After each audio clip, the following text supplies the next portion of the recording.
one of the things that I shouldn't say always, but for the last year or so before that I talked about was a lot of the stuff that Chris Voss teaches and Never Split the Difference. So if you've never read that book, that is an outstanding book to read. It'll help you in sales, in your job here. It'll also help you in life.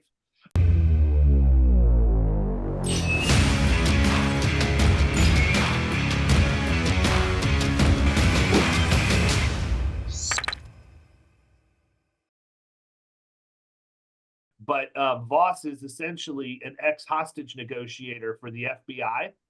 And he takes the principles that they use to negotiate for human lives and applies them to the business world.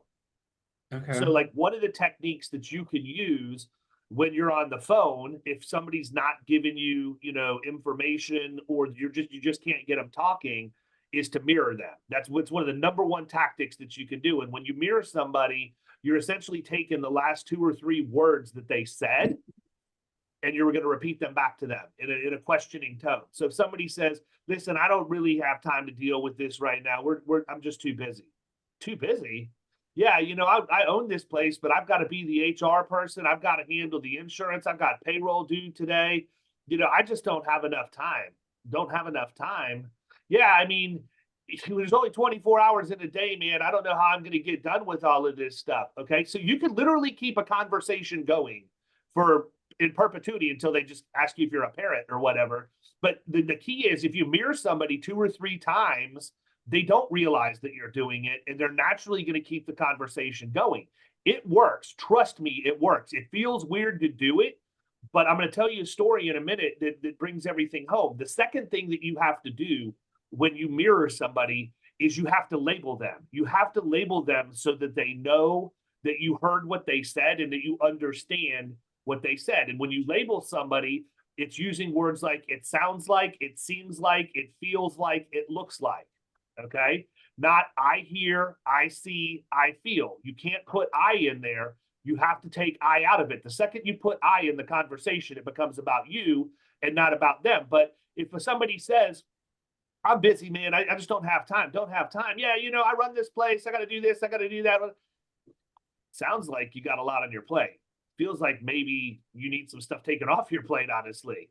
Oh, you have no idea, man. It's crazy over here. And then next thing you know, you can keep the conversation going. And then how you wrap it up is kind of like the one example that I gave you in the notes, where I call it the audacious ask. It's so ridiculous that they can't help but either chuckle or say yes. But it's like, listen, I mean, would it be crazy if just this year you took the time to go through renewal maybe a couple of weeks earlier? With everything that's going on in the hard market, we found we need more time than what we've needed in the past. And the last thing I would hate to see is you push this thing back because you think this is going to be business as usual when we're in the hardest market possible. But would it be crazy if I just sent you an email with the 5 things I need to get you a quote so that we could compare what you've got? And the chances are you're going to get what you need. It's not going to work every single time. But here's the thing, man. As much as I can get up in front of a room full of people and speak, as much as I can go have fun hanging out with my friends and I'm definitely a people person. What I hate being is superficial.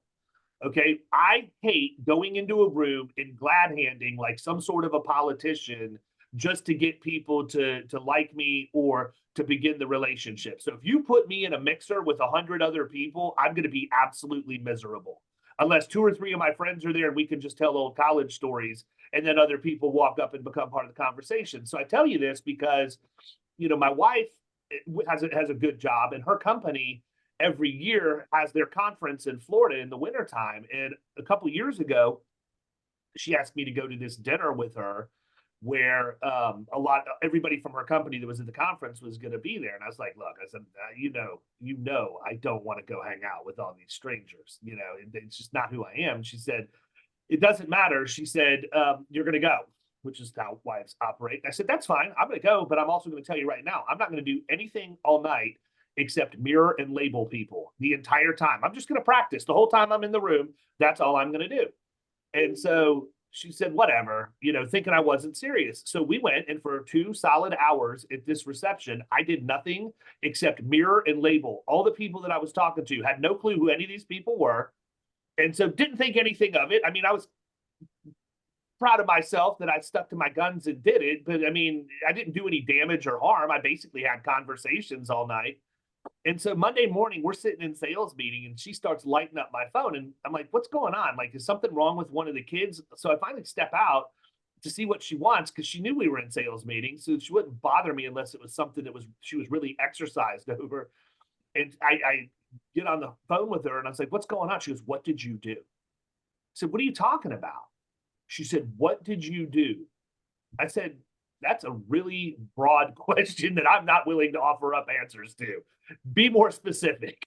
And she said, what did you do Friday night when you were at the reception with the people from work?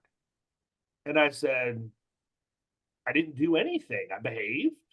And she said, no, I need to know specifically what you did because we just got off of our conference call and no less than a dozen people told me you were the most interesting person in the entire reception, that you had conversations with them all night long, that they couldn't wrap you up. You were just literally, you guys were telling stories, going back and forth, and they felt a genuine connection. And I said, I did exactly what I told you I was going to do. Here's the moral of the story, man. People find interested people interesting. The more interested you are in the other person, the more interesting they find you, and the more they're going to be willing to engage in conversation with you.